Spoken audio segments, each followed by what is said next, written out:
Hello everyone, I'm Ankit. I'm a PhD student at the University of Utah.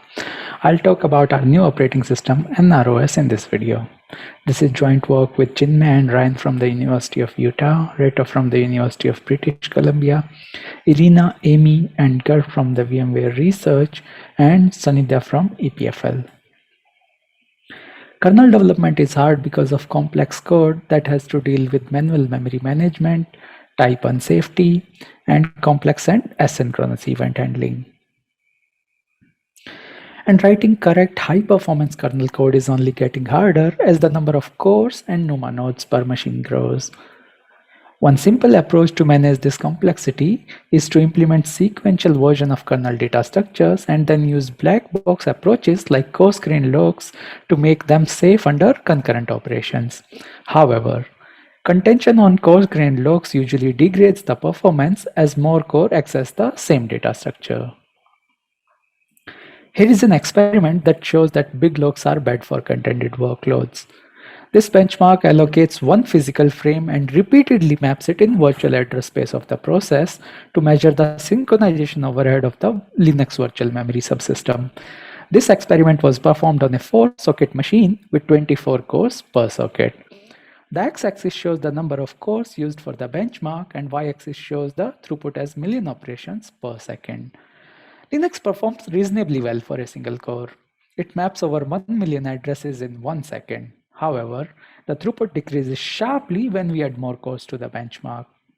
For 96 cores, the contention overhead is so high that the throughput is almost 100x lower than single core performance. Monolithic kernels solves this problem with varying degree of success, like we have just seen, using fine-grained locking and other specialized synchronization mechanisms such as RCU, etc. Many of them are ad hoc approaches and don't work in a black box manner like, for example, coarse-grained locks. Even though these mechanisms improve the multi-core performance, it is hard to reason about such one-off solutions for large software projects such as an OS kernel. Because of that, we see many synchronization-related bugs get introduced and fixed in Linux kernel over time. And we have all experienced the result of kernel bugs. Research systems like the Barrelfish multi-kernel are interesting in this context because Barrelfish takes an entirely different approach for concurrency. It scales by foregoing shared memory and divides resources among per-core kernels. In Barrelfish, kernels are entirely single-threaded entities without locks or concurrency. However, a user space monitor needs to coordinate the kernel operations that need agreement. And even though hardware provides a cache coherence mechanism, Barrelfish uses explicit message passing and complex distributed protocols in user space. So while Barrelfish solved the complexity problem in the kernel space, it trickled into the user space components. In the remainder of this talk, I'll present a new multi-kernel design called the NR kernel, which addresses this tension between performance and complexity. The NR kernel relies on sequential implementation of its core subsystems and transform these structures into scalable, concurrent ones using black box techniques, just as coarse locks do. Unlike Barrelfish with per-core kernels, the NR kernel maintains a kernel replica on each NUMA node, and all the cores on a node share a single replica. Per-node kernel replicas makes all accesses to the kernel state NUMA local, which minimize costly cross-node traffic through QPI. Instead of using distributed commit protocols in user space, the NR kernel replicas are synchronized with the shared operation logs.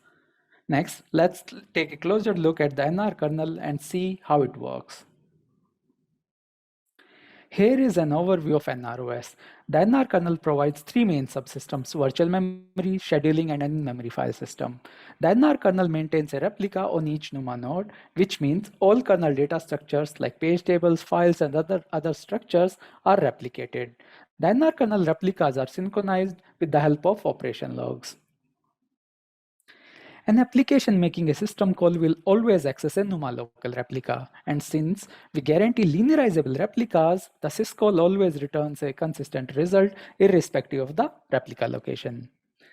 In the next few slides, using the example of NrVmem, I'll explain in detail how the NR kernel transforms a sequential implementation of an individual subsystem into a scalable concurrent implementation using our black box approach.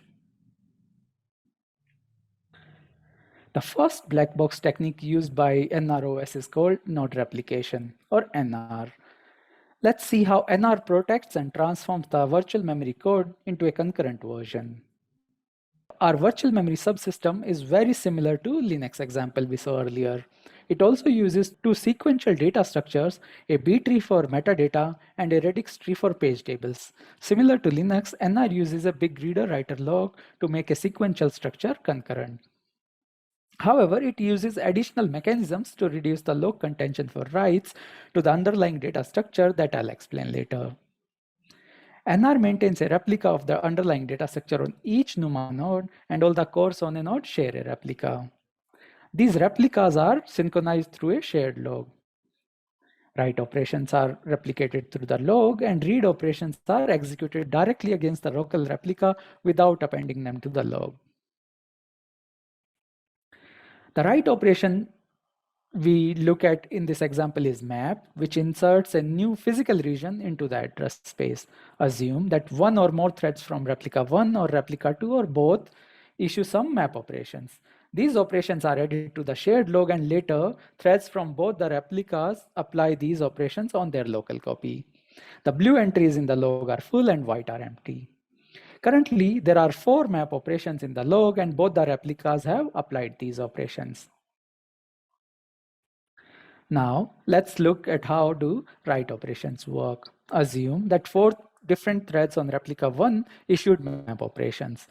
These operations would be batched in a local buffer as shown by the different color boxes. To append the operation to the log, NR maintains a log tail variable. The log tail represents the next usable entry in the log. One thread among the 4 threads that has outstanding map operations becomes a leader or combiner for replica 1 by acquiring a log, and the combiner reserves the space in the log by atomically incrementing the log tail.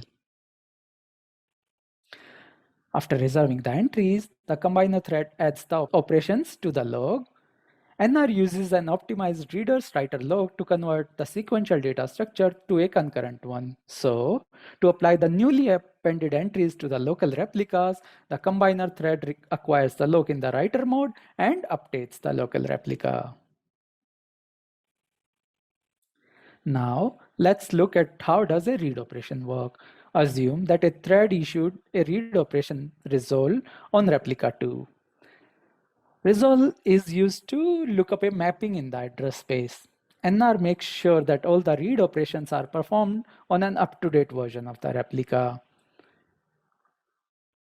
Suppose the local replica is not up to date. Then one of the reader threads become a combiner and applies the outstanding operation to the local replica by acquiring the lock in the writer mode. Once the local replica is up to date, the read operation is executed against it. So, in summary, for read-intensive workloads, NR improves the performance due to NOMA local accesses, and for contented write workloads, NR improves the performance due to batching at the combiner thread and less contention because only one thread applies all the write operation at a time.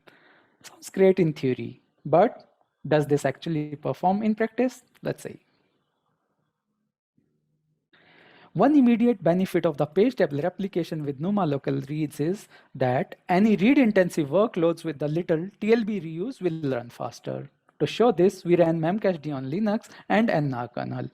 NrKernel implements the sequential version of the virtual memory subsystem and uses node replication to make it concurrent, as explained before. The y-axis in the figure shows the throughput achieved by the memcached. For this benchmark, NrOS memcached performs 31% better than Linux version. For the same benchmark, we also measured the number of cycles spent in the page table walks. As shown in the right-hand side of the figure, NrOS takes 36% less CPU cycles to finish a page walk than Linux due to NUMA local memory accesses during the page walks. Coming back to our frame insertion benchmark from the beginning, let's see how NrVMem compares against Linux. Just to reiterate, x-axis in the figure shows the number of cores and y-axis shows the throughput in million operations per second. As we can see in the figure, NrVMem throughput stays stable even for a large number of cores. Even though NrVMem performs much better than Linux on almost 100x at scale, NR still puts a lock on the VMem structures and avoids contention by allowing only one active combiner at each replica at a time. Now, before we stop here, let's also compare against some scalable operating systems. If we compare against other state-of-the-art systems like Barrelfish or SV6, we see that they perform much better because they make commutative operations scale. For example, Barrelfish performs 10x and SV6 perform almost 100x better than NrVMem. Luckily, to improve the NrOS performance for commutative writes, we can extend node replication to exploit commutativity among the operations too. We call this version of NR CNR. Let's see how CNR exploits the commutativity. CNR uses multiple logs and asks developers to provide log mapper functions to distribute operations among multiple logs. The log mapper uses the commutativity between the operations for the mapping. Two operations are commutative if the end result is the same irrespective of the execution order of these operations. Otherwise, the operations are conflicting. Two commutative operations can map to different logs, but two conflicting operations should always map to the same log. We find that partitioning the sequential data structure works well. For example, NrOS partitions page table by individual PML4 entries, so each 512 GB region is modified by a different log and combiner. With CNR, we can scale updates for a large number of cores. In the figure, we compare CNR VMem with Barrelfish and SV6. For this partitioned workload, CNR VMem performs better than Barrelfish. And for the first socket, CNR VMem is comparable to SV6. CNR VMem throughput stays stable after the first socket and stops to scale because it actively replicates all writes, which means other replicas repeat the same work to synchronize their local copy. I presented a high-level description how NrOS scales to many cores with NR and CNR using virtual memory as an example. We found that the same approach works well for other kernel systems too, like the file system or the scheduler. You can check our paper to find a description of these implementations. In fact, the paper talks about many interesting challenges and observations that we didn't have time to get into for this presentation. For example, what happens when a replica applied an operation, but now there is no more memory left on other replicas to apply the operation? How does NrVMem handle reads by the MMU that are in the log but still not applied at the local replica? How does TLB shutdowns work for this design? How does batching at the combiner affects the latency for various system calls? And finally, how does replication affects memory consumption? In conclusion, kernel development is hard, and increasing number of cores and sockets makes it even harder. Our black box techniques simplifies the kernel development, as now the developer can again focus on sequential implementations of the kernel structures, and our technique make them concurrent and NUMA aware. NR kernel not only simplifies the kernel development, but also performs really well. For VMem benchmark, NR kernel performs 100x better than Linux and is comparable to state-of-the-art research systems like Barrelfish and SV6. Please check out nrkernel.systems for more information about NrOS. Thank you for listening to my talk.